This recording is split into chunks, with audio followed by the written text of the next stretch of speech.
Welcome to the latest episode of Called to the Bar, International Law Over Drinks. I'm your host, Douglas Guilfoyle, Professor of International Law and Security at UNSW Canberra.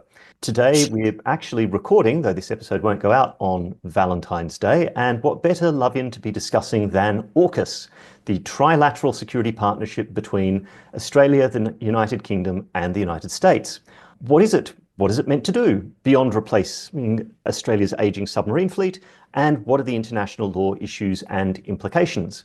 To explore these questions, I am pleased to be joined by a trio of scholars. Rob McLaughlin, Professor of Law at the University of Wollongong and Honorary Professor of Law at the Australian National University.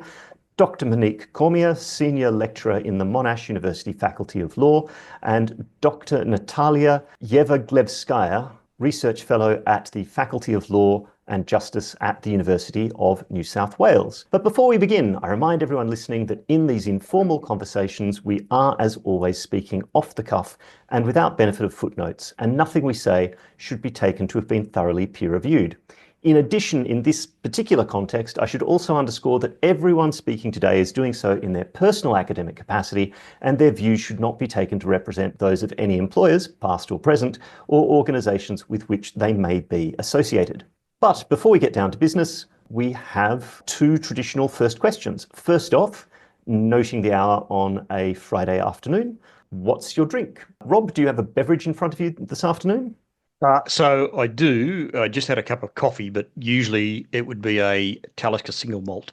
Has a very nice peaty taste, and it's aged on the shores of a loch in Scotland.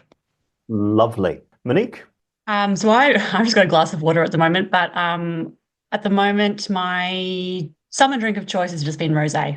Lovely. Natalia?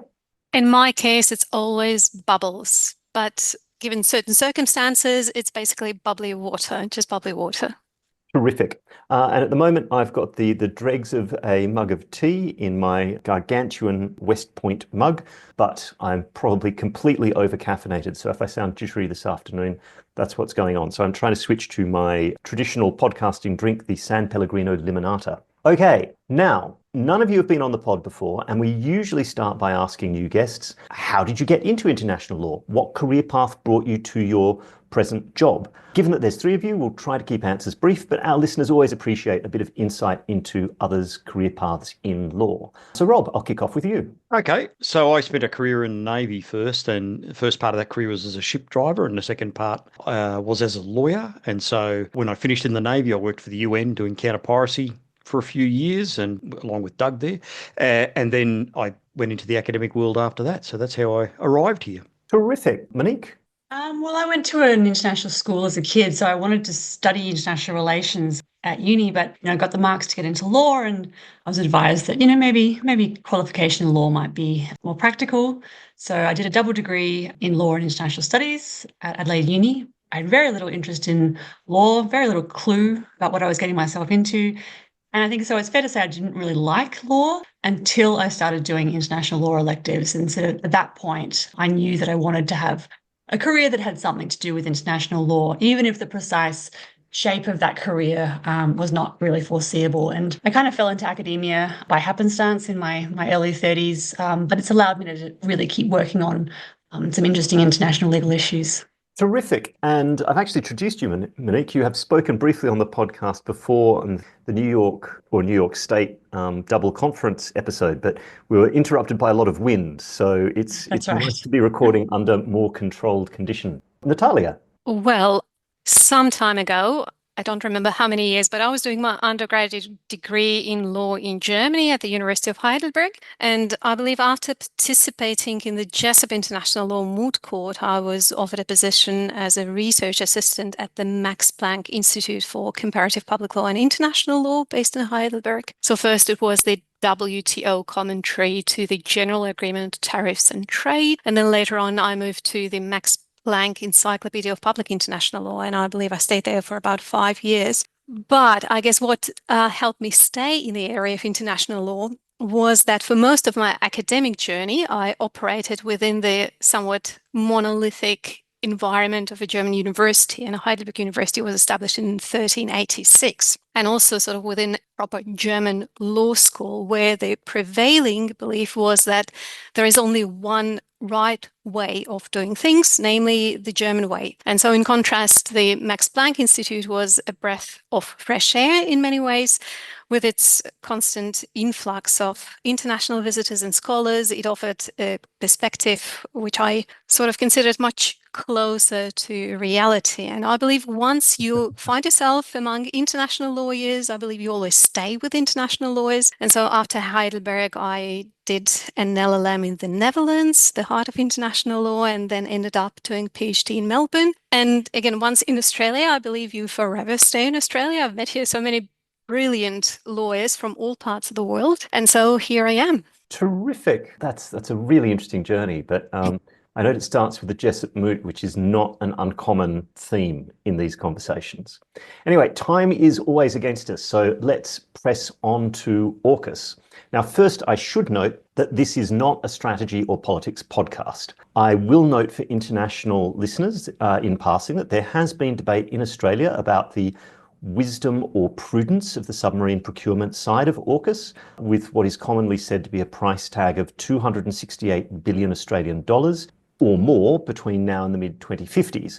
There have also been questions about whether the deal ties us so closely to the US that it would impair our strategic autonomy, or whether it makes us a larger, not a smaller target in the unhappy event of a regional conflict. Happily, none of those questions fall to us as a legal podcast. I'll just note that on a purely personal level that I consider some of those concerns overblown, and that on questions of cost and complexity, well, Australia could have probably pursued a less complex submarine program had it made and stuck with a submarine procurement decision at any point in the last 10 to 15 years instead of kicking the can down the road and then entering and abandoning a submarine deal with France. But with that out of the way, let's get down to basics. So our first question is, what is Aukus? Rob, I'm going to pass to you on this. In simple terms, what is Aukus and how did it come about? And is it, as the popular press might lead us to believe, just an agreement about submarines? It's not just an agreement about submarines. I'm going to talk primarily about submarines, which is known as Pillar 1 under Aukus, because Natalia will talk more about Pillar 2. I'm no expert in Pillar 2. But that said, Aukus originally really did come about as to deal with the submarine issue. And full disclosure, Douglas, as you know, I used to be a submariner, so I'm inherently biased on this issue. And so I'll just talk a little bit about how Pillar 1 came into being and leave Pillar 2 obviously to Natalia. So Pillar 1 really is focused on nuclear-powered attack submarines, and there's I guess three brief things to say.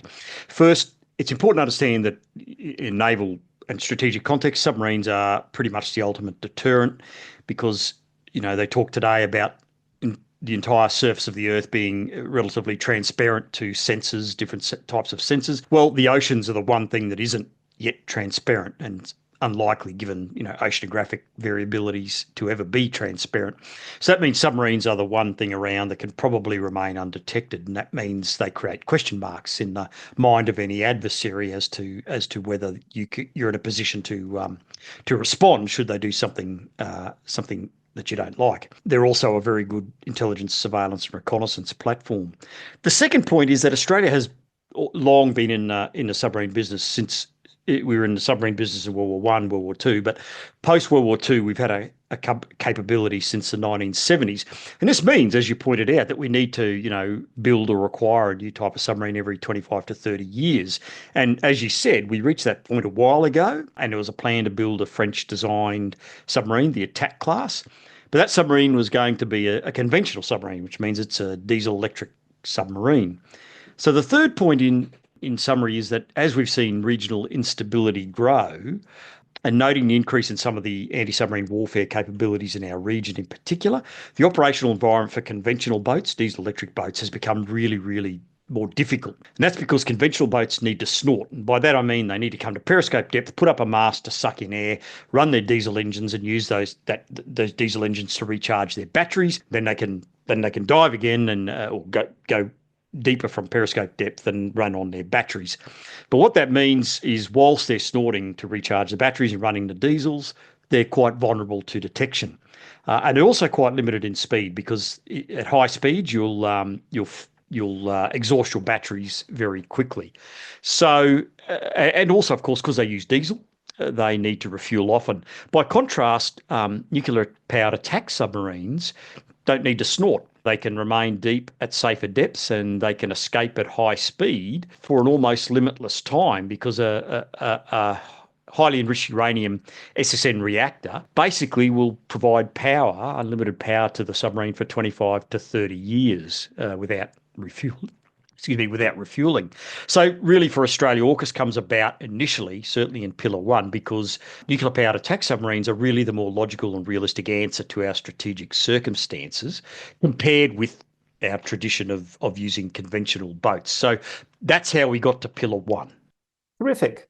And what is actually the legal status of AUKUS and the underlying text? Is it a treaty, an alliance, a handshake deal, a meeting of the minds between the initial trio, Boris Johnson, Scott Morrison, and Joe Biden? What's the legal foundation? So, Douglas, it's actually all three of those things. I mean, AUKUS written whole, as in Pillar 1 and Pillar 2, is a handshake. But Pillar 1 also involves some treaties. And although AUKUS is not an alliance in and of itself, either Pillar 1 or Pillar 2 for that matter, AUKUS as a whole exists within the context of our key alliances, in particular ANZUS and our various alliance relationships with the UK. So, it starts out as a handshake, and that handshake, I guess you might say, or that meeting of the minds, is expressed in the leader's statement back when AUKUS was announced in September 2021, and subsequently there have been updates to those leader statements. And there is also an understanding, which is a formal written document, but it's not a treaty. It's an arrangement, not a treaty. And that was updated in 2024, and it really sets out the main framework aspects of the AUKUS program. So in that respect, there's a couple of key elements of Pillar 1. From 2023, Australian defence personnel and civilian personnel started embedding in the nuclear industrial and build areas, as well as nuclear training areas in both the US and the UK, so they can learn how to sail and employ and deploy nuclear-powered attack submarines, and also, of course, for others to learn how to maintain and build and manage, etc. There's going to be a forward rotation of US and UK nuclear-powered attack submarines from 2026. They'll start to come in from 2027 and as well, and that's to help Australia learn how to manage and maintain, etc. And then from the early 2030s, we'll take up 3 Virginia-class nuclear-powered attack submarines, and then from the early 2040s, we'll start taking up the new build SSN AUKUS, which will be a shared design between Australia and the UK. Now, that said, there have actually been some treaties. So there was a treaty back in 2022 to facilitate the exchange of naval nuclear information. That's now been superseded by the 2024 agreement. That agreement, I think, came into effect in January this year. And that agreement is the broader agreement about sharing not only information, but also material and equipment, etc. It was subject to JSCOT, parliamentary inquiry, etc., which reported in November 2024. And so there are treaties that relate to AUKUS Pillar 1. Then there's also a whole range of less than treaty status agreements, such as MOUs, and these facilitate aspects such as, training, reciprocal presence of sailors in other countries' submarines, and so on. Some of these treaties already exist, such as, status of forces arrangements and related instruments about US forces visiting Australia. Some of these less than treaty status arrangements are adjuncts to existing treaties or draft treaties, such as the 2014 US Force Posture Agreement. Some of these arrangements are completely new or still need to be finalised. And of course, there are other arrangements that still need to be settled in relation to our IAEA obligations and our non-proliferation obligations. But I'm not going to talk about that, obviously, because Monique is the expert there and she's going to talk about that. Terrific. So what I'm hearing is that operationalizing AUKUS requires quite the fleet of lawyers to manage a series of interlocking agreements and the relationship between AUKUS activities and other existing treaty or MOU-based arrangements. For international listeners, the one acronym there that may have puzzled you is JSCOT. That's the Joint Standing Committee on Treaties. So that's that's part of the committee structure of our federal parliament that involves both senators and members of the House of Representatives that gives scrutiny to proposed treaty actions. But it is interesting to hear that the way AUKUS is being operationalised is a combination of treaty elements that will be scrutinised at that level, but other legal and non-legal instruments that don't necessarily attract that parliamentary scrutiny. All right, so while AUKUS isn't just about nuclear submarines, a point we keep stressing, it's about other technologies as well, and we'll come to that. Nonetheless, as early as Rob has said, as early as the 2030s, Australia will take up some US Virginia-class submarines from the United States to bridge a kind of capability gap until the specially designed AUKUS submarines built in collaboration with the UK come online. So in theory, as early as sort of a decade from now, we will be having nuclear submarines. So that leads us to the next issue I want to throw to Monique.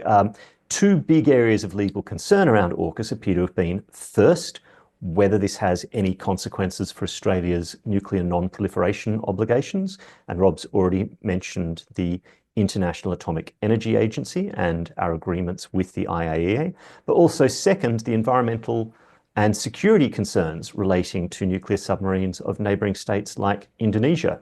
Indeed, there was some early suggestion that Indonesia could seek to deny nuclear submarines passage through its archipelagic waters, which, given our position on a map, would seem suboptimal for submarine mobility. So can you talk us through those issues, Monique?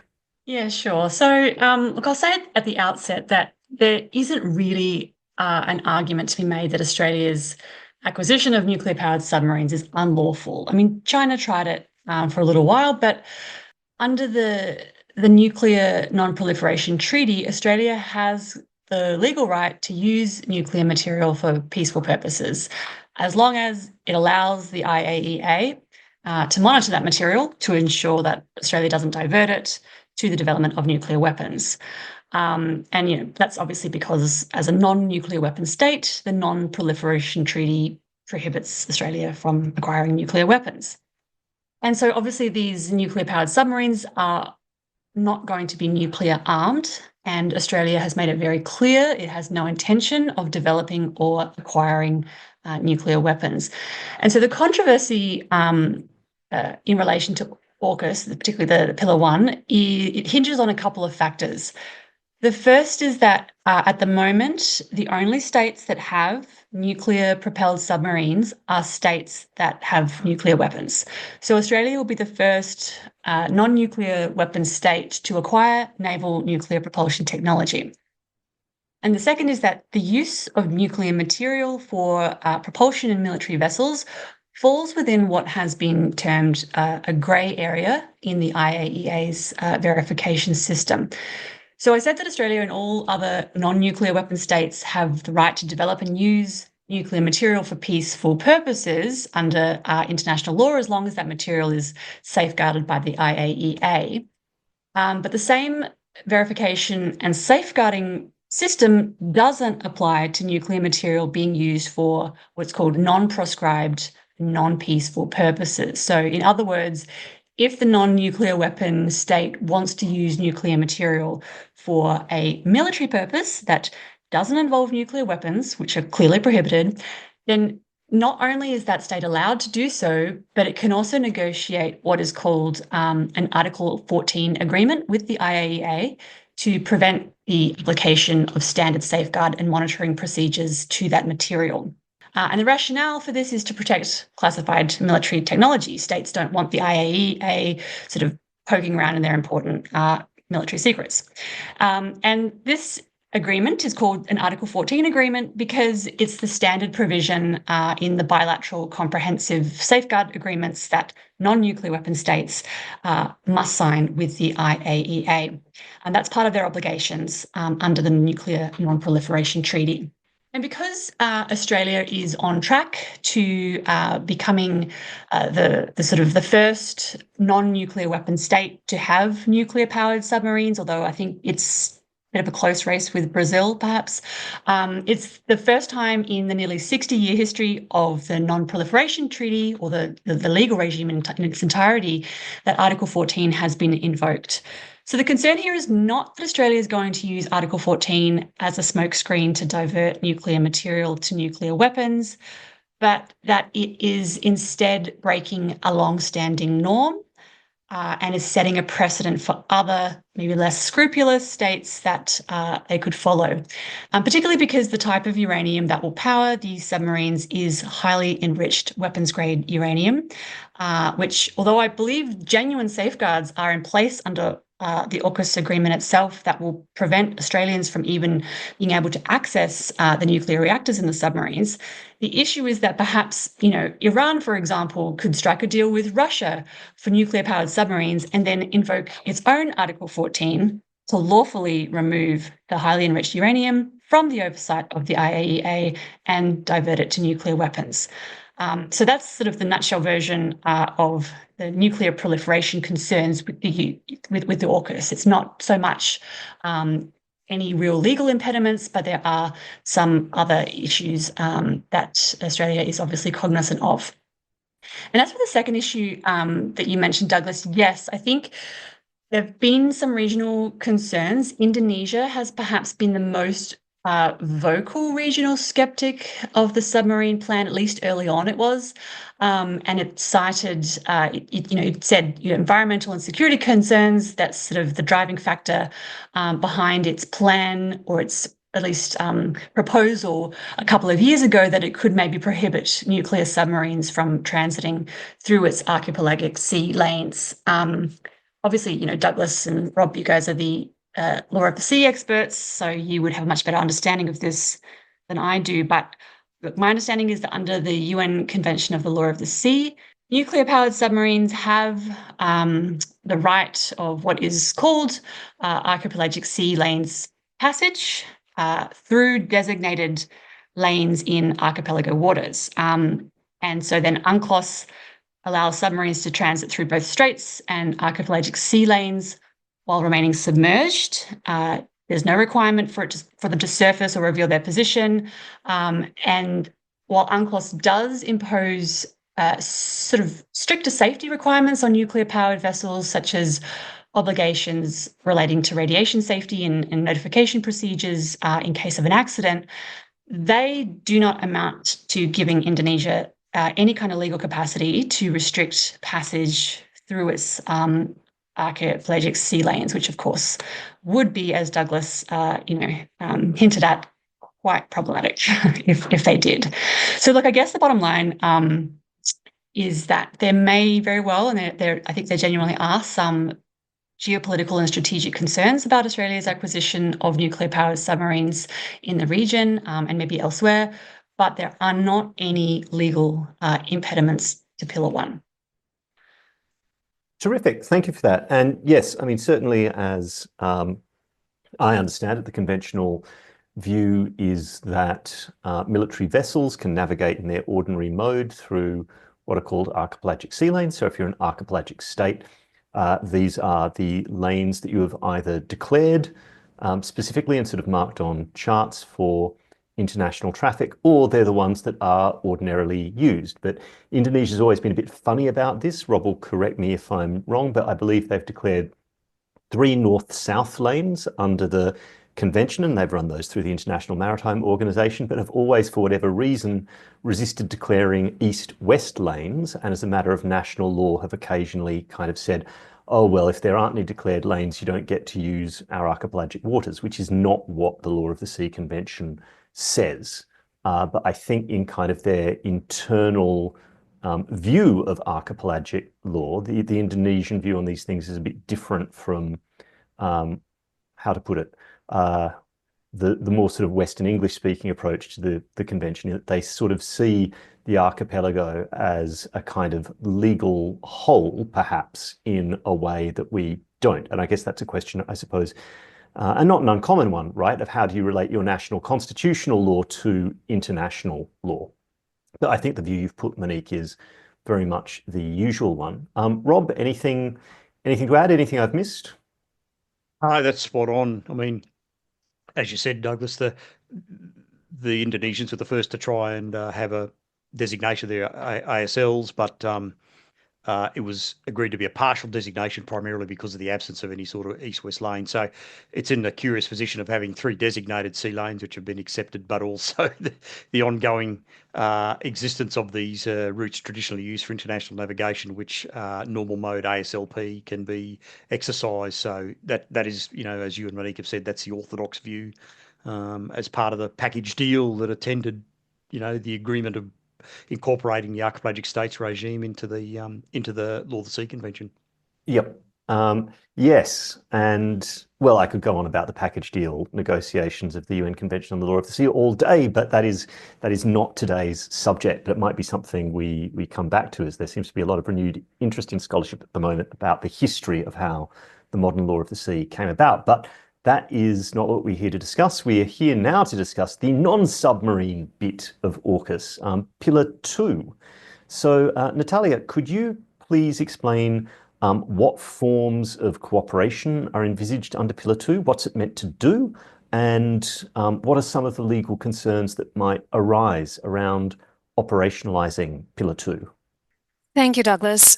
Well, I guess there are two broader parts to your question. So how about we go first to what's AUKUS Pillar 2 is about and what sorts of cooperation exists there, and then turn to the question of what are the potential concerns that we should or shouldn't be sharing. So despite the fact that Pillar 2 was announced along Pillar 1, it still remains quite in the shadow of Pillar 2. And it's interesting, though, because some have argued that while Pillar 1 has been or was historic, and Monique explained it clearly here that Australia is about to become the first non-nuclear weapon state to acquire nuclear-propelled submarines, then Pillar 2 promises to be in many ways revolutionary, ensuring the future military and economic dominance of the AUKUS nations, US, UK, and Australia. And yet still much of what we know about Pillar 2 is sort of hardly available in the public domain. So information is unfortunately rather scarce. So there are potentially quite a lot of guesses that we have to make there. But then, so back in 2021, September 2021, a key part of the AUKUS initiative was the pledge that the leaders of the 3 nations made to deepen diplomatic security and defense cooperation in the Indo-Pacific region to meet the challenges of the 21st century. So in particular, the rising power of China in the region. And how do they intend to do that? Through measures such as deeper information and technology sharing and deeper integration of security and defense-related science, technology, industrial bases, and supply chains. So in other words, AUKUS Pillar 2 is a trilateral capability accelerator, which focuses on technologies of immediate relevance to the security challenges in the Indo-Pacific. It seeks to connect each member's commercial, industrial, and research entities to, in other words, foster technological innovation and address the need for interoperability between the member states. Initially, in September 2021, and this takes me to the forms of cooperation, AUKUS leaders announced 4 areas of cooperation in critical technologies, and these technologies are cyber capabilities, artificial intelligence, quantum technologies, and additional undersea capabilities, so additional to submarines. However, not long thereafter, namely in April 2022, these areas of cooperation were expanded to include 2 further technology-focused areas, namely hypersonic and counter-hypersonic capabilities and electronic warfare capabilities, and also 2 functional areas, namely innovation and information sharing. So altogether, we have 8 areas of cooperations, and the 3 states have been coordinating Pillar 2 activities through various mechanisms, including working groups or work streams. Now, an interesting part about Pillar 2, in my view, in particular interesting, is that its scope is colossal, and I cannot, I believe, overemphasize it. It covers a wide range of cutting-edge transformative technologies. Some of these technologies fall in special specialized areas, for example, undersea capabilities and hypersonic technologies, but many others, and in particular, cyber capabilities, artificial intelligence, and quantum technologies. These technologies have vast applications across the range of military and civilian domains. They are expected in many ways to shape the future of warfare and also national, regional, and global security for decades to come. And so I believe we should be watching quite closely at how this collaboration evolves, provided the information about this collaboration will be duly released into the public domain. Collective technological process will be a crucial asset for the Aukus nations in surpassing international competitors in this field. Above all, of course, China and India. And I note here that in 2016, the People's Republic of China proclaimed that it aspires to become a frontline global power in science and technology by 2050, which of course increases the stakes for the Aukus nations significantly. The problem, however, as I mentioned at the outset, is that unlike Pillar 1, comparatively little detail has been publicly shared about the scope of Pillar 2 and its advancements.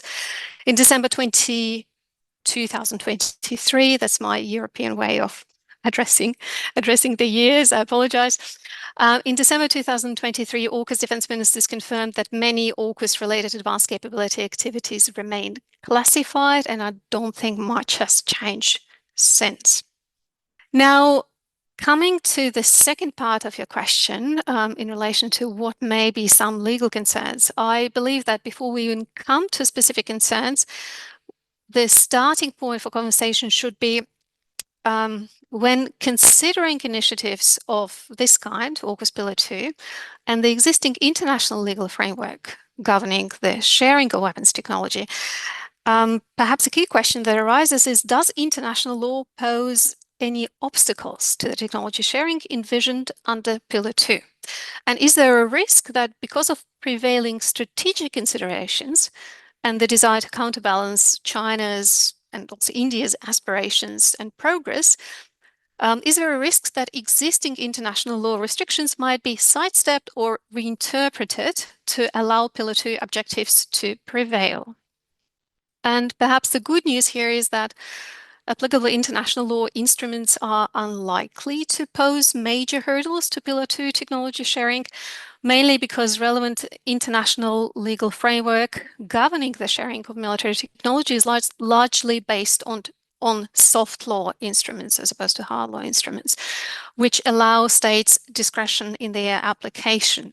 And if we consider what this legal framework consists of, there are 4 key multilateral schemes adhered to by all 3 Aukus states, which address non-proliferation of various types of military and dual-use goods and technologies. And these are the Nuclear Suppliers Group, the Australia Group, the Wassenaar Arrangement, and the Missile Technology Control Regime, or MTCR. Under all 4, member states establish certain export restrictions and licensing procedures for the transfer of controlled items. Now, 2 of these on the schemes are irrelevant to the present discussion, namely the Nuclear Suppliers Group, which focuses on halting the proliferation of nuclear weapons, and also the Australia Group, which is concerned with the harmonization of export controls to stem chemical and biological weapons proliferation. These are of no interest to us because Pillar 2 is not concerned with the sharing of weapons of mass destruction. However, we probably should spend some time in talking about the Wassenaar Arrangement and the Missile Technology Control Regime, MTCR.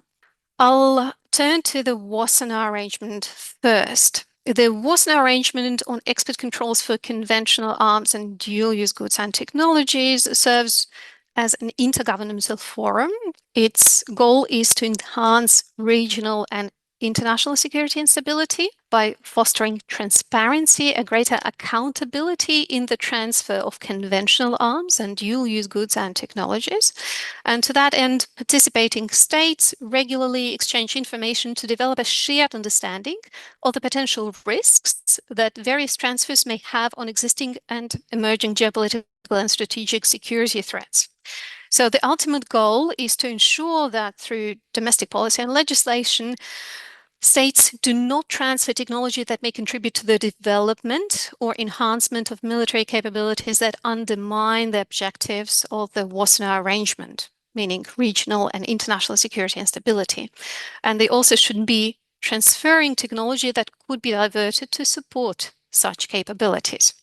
Now, the Wassenaar Arrangement establishes 2 lists of items agreed by consensus between the participating states, for which they undertake to establish domestic export controls. So there is a list of dual-use goods and technologies, and there is a munition list. Given the broad scoping of Aukus Pillar 2 advanced capabilities work streams, which I introduced at the outset, it appears currently that much of technology covered by Aukus Pillar 2 arrangement may fall in either one or several categories of control technologies in the Wassenaar's dual-use goods and technologies lists. Now, that said, any implications of the dual-use goods and technologies lists are in domestic law. Why? Because the Wassenaar Arrangement doesn't create any binding treaty obligations. Instead, it operates as a key reference point for participating states in developing and updating domestic export control systems. And so the inclusion of certain items in the Wassenaar list doesn't mean that member states will refrain from exporting such items. Rather, they have discretion in translating Wassenaar's lists into national law. And besides, licensing authorities may be granted further discretionary powers in approving the transfer of items that might be on either of the 2 Wassenaar's lists. Now, what's our best example in the current context? For example, in light of the Aukus Arrangement, the Export Administration regulations, which govern the export of dual-use items, software and technology in the United States, have recently been amended to remove certain series of items, such as components of military platforms and other less sensitive items on the Wassenaar Arrangement's munition list from export restrictions to Australia and the United Kingdom. So this essentially showcases that even though certain technologies are included on the Wassenaar's lists, they may be exempt under national legal framework. Now, if we go to the MTCR, we will see that like the Wassenaar Arrangement, the MTCR doesn't create any legally binding obligations. It was established in 1987, currently counts 35 member states, and represents an informal political understanding among states that seek to limit the proliferation of missiles and missile technology. The regime has 2 categories of items. Member states apply greatest restraint to Category 1 items. And these items concern complete rocket systems and unmanned aerial vehicles with a range of over 300 kilometers and a payload capacity of over 500 kilograms. Category 2 includes missile systems and unmanned aerial vehicles that have a range equal to or greater than 300 kilometers but lack the payload capacity of Category 1. Now, while Category 1 list is based on a strong presumption against the export of items recorded therein, the export of Category 2 systems is assessed on a case-by-case scenario, with member states enjoying certain flexibility in the treatment of Category 2 transfer applications. Now, coming to concerns, there seems to be a broad agreement among the stakeholders involved in the AUKUS-related initiatives under the Pillar 2 that the bulk of Pillar 2 technology transfers in the area of hypersonics and unmanned aerial vehicle development would fall under the MTCR's Categories 1 and 2 restrictions. So, in other words, while we want to transfer technology efficiently and effectively and fastly between the 3 nations, there are certain restrictions that still apply under MTCR. And as a result, AUKUS nations have been urged to clarify, potentially revise, and crucially also coordinate their national positions in how they interpret MTCR restrictions and how they structure their procedures around it. So to ultimately move from the presumption of denial, which has traditionally been applied to MTCR technology, to the strong presumption of approval and sharing, at least for discrete classes of technological capabilities which fall under MTCR's scope. In other words, Natalia, certain could I, cultural sorry, mindset.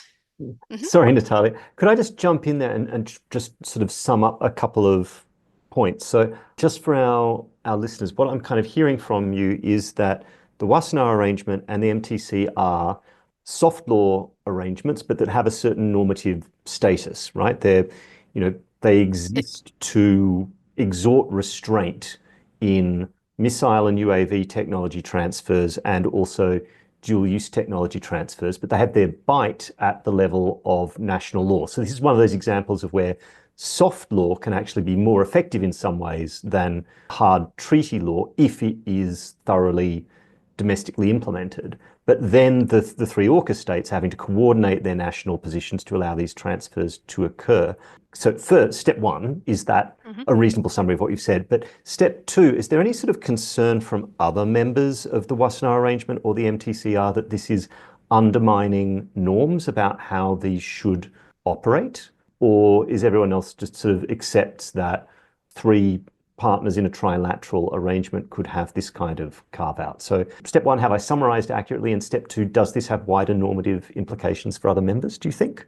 So in relation to step one, Douglas, if listeners could see me, they would be seeing me continuously nodding to what you're saying. So in other words, the summary is absolutely correct. In relation to step two is about what other SONA and MTCR participating states think. I think it's a very good question. I don't think I came across much of the literature addressing this point. Look, my sense will be that one way or another, these are the soft law instruments. And soft law instruments may be bent and twisted at the national level to the extent necessary. So some of the history of the arms control and export control regulations shows that much of the items that are restricted for the export controls are directed by considerations of strategic preference and national security concerns rather than sort of a principled approach of how we implement a certain international law instrument into the domestic legal framework. So in other words, I don't have any specific data on that, but my sense would be the approach taken at the moment by UK, Australia, and the US is probably accepted by other states as something which is in one way or another inherently implied under that soft law regime. Feel free to disagree. That's my sense. I'm just genuinely interested because soft law.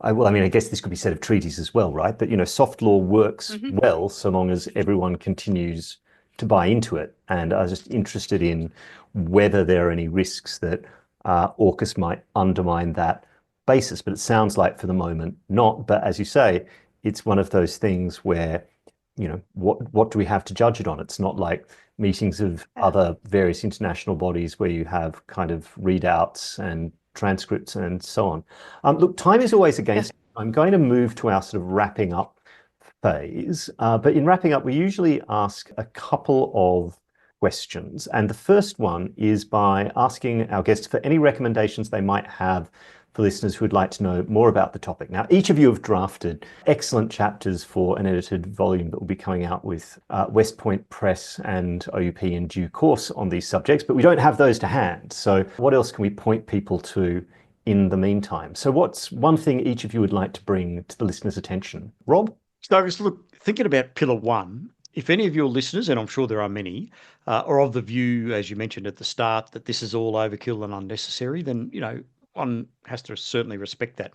But if I could urge you, if you were going to read, not you, but if a listener wanted to read something to, delve a bit more deeply into the why of this issue, then please just read some of the history of submarine operations in terms of their effectiveness in holding the adversary's fleet, trade and security at risk, and how that has been instrumental in achieving important deterrence effects. And that will hopefully provide some context as to why AUKUS really needs to be understood, and this was a point you made at the very start, really needs to be understood even by us lawyers as a strategic issue with legal implications, rather than necessarily as solely a legal issue with strategic ramifications.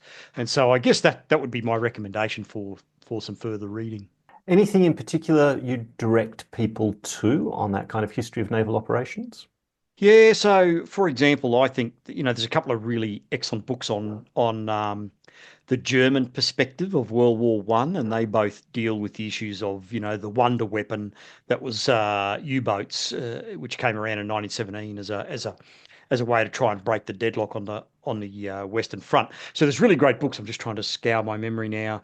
I will have to I'll have to get you those names, but Yep. No, those we'll put them in the show notes if you just flick them. yeah, yeah. If Yep. you have a look at those, they're really, really interesting in how submarine operations are a strategic issue and Right. have been ever since this has been, the so-called U-boat was the so-called wonder weapon. And it's important to realize why submarines take up so much space in thinking about strategic issues and why, therefore, AUKUS is, a Right. big deal. Well, and also in terms of the necessity of having that kind of capability that can hopefully protect trade and sea lanes in the event of an armed conflict, I think, listeners need only look at a map of where Australia is and where its sea lines of communication run to see that, we are an island nation and we have very long sea lines of communication. In any event, Monique, what would you point listeners to? Well, there are a lot of blog posts out there on various AUKUS related issues. They can be a quite useful starting point. One that I would recommend to listeners who want to better understand the Article 14 implications that I spoke about would be Trevor Findlay's piece. It was published on the Australian Institute of International Affairs blog. It's called That Sinking Feeling, the AUKUS Submarines and the Nonproliferation Regime, which is, I think, a nice digestible piece without losing complexity. So I'd recommend that one. Terrific, that sinking feeling. It's very difficult to write on anything even remotely connected to Law of the Sea without terrible puns creeping in. There are just so many in English language. Natalia. Douglas. So somewhat away from international law, and I have to note that there hasn't been yet much analysis or any extensive analysis on the relationship between AUKUS Pillar 2 and international law, mainly because, as I mentioned before, not much detail about how AUKUS Pillar 2 is essentially structured has been yet revealed. But there are interesting questions that arise from the point of view of national legal systems. And one of the concerns that currently is there is that instead of devising common defense export control regime, which has been tuned to their needs and goals of Pillar 2, what the UK, but especially Australia, had to do is to adjust their national legal system to the structural, long-established structural flaws of the US international traffic in arms regulations, which is in short known as ITA. And I believe what our readers would particularly be interested in is analysis conducted by William Greenwald and Tom Corbin, both working for United States Study Center. There are a couple of publications which are extremely interesting and show how, even though we want to share the technology, we have so many hurdles in place, and some or many of those hurdles we don't even realize how we're putting them in place. So I would direct readers' attention to their publications such as AUKUS Enablers, and they're both in public domain and easily downloadable. And another one is on breaking the barriers. So both going back to 2023 and 2024. Terrific, thank you. And I mean, I think that underscores the point about how much legal complexity there is at the national and international level about this kind of cooperation, which doesn't actually make it into a lot of the public debate. Okay, now in wrapping up, we normally have sort of 3 questions we'll put to our guests, but as there are 3 of you, that could detain us for some time. So we're just going to stick to one of the classics, which is, what is one of your escape routes? What do you read, listen to, or do, or make that takes your mind off international law of an afternoon or an evening? Rob? I'll give you an answer, all 3. One, I read history. I find that international law doesn't take your mind off international law, but I don't think you can understand international law without an understanding of history. So that's the first thing. What do I listen to? I'm a big fan of classic rock and roll, the Led Zeppelins and all of those sorts of things, as well as a lot of the modern stuff. But yeah, I love to go and see rock and roll concerts. I see them with my wife and my 2 sons quite regularly. And what do? I don't do it nearly enough, but I like to do blacksmithing. For some reason, hitting a sort of a hot bag of metal with a hammer is quite therapeutic in many ways, and I wish I could do it more. I can imagine it would be. I can also imagine my wife having very stern words with me if I took up that as a hobby, given her general views about my ability to use tools in a coordinated fashion that results in no injury to my own person. Monique? Well, at the moment, I've been trying to escape the frying pan of international law by jumping straight into the fire of US politics. Oh, good Lord. I know. But I have been kind of taking the edge off this by listening to my American politics podcasts while doing something creative like color pencil drawing. So balancing it out. Yeah. Terrific. Yeah. Try to balance the inputs and the outputs on your mental health. Yep. That's right. Yeah. Fabulous. Natalia? Thank you, Douglas. I'm thinking about Rob's response about reading literature and history, and sometimes I just think being an early career academic, the sort of publication pressure and deadlines are so tight that you almost feel like you feel like we don't have time to read. We just need to find time to write, and that's essentially everything you can do as an academic. But I guess my way to switch off for a minute, and not that I would want it to be a submarine, but I always go for a swim. I'm based in Sydney, and there are a lot of plenty beautiful beaches here, easily reachable. And that just, sometimes when you have your deep doubts in yourself or a very challenging day, you can just plunge under the water and look at all the fish there. And that sort of brings you back to the shore in a sense that, yes, underwater world is beautiful, but the international law world is still better, because I wouldn't want to be a fish. I would still want to do what I'm doing as an academic, even though it's got its own challenges. Well, I'm sure everyone's empathy on the early career, like when on earth am I meant to have time to read anything that's not for work? And I think a number of us, for a good chunk of early to mid-career, sort of fell off the reading for pleasure bandwagon, and I'm still I feel clawing my way back into it. But yeah, as someone who finds a saltwater swim very recuperative, but who's stuck in an inland capital, you've just given me severe afternoon swim envy. In any event, thank you everyone for joining us on this really interesting and informative episode of Called to the Bar. And to listeners, we'll be back in your feed soon. But to Rob, Monique, and Natalia, thank you again. You all. Thanks for having us. Thanks very much, Douglas.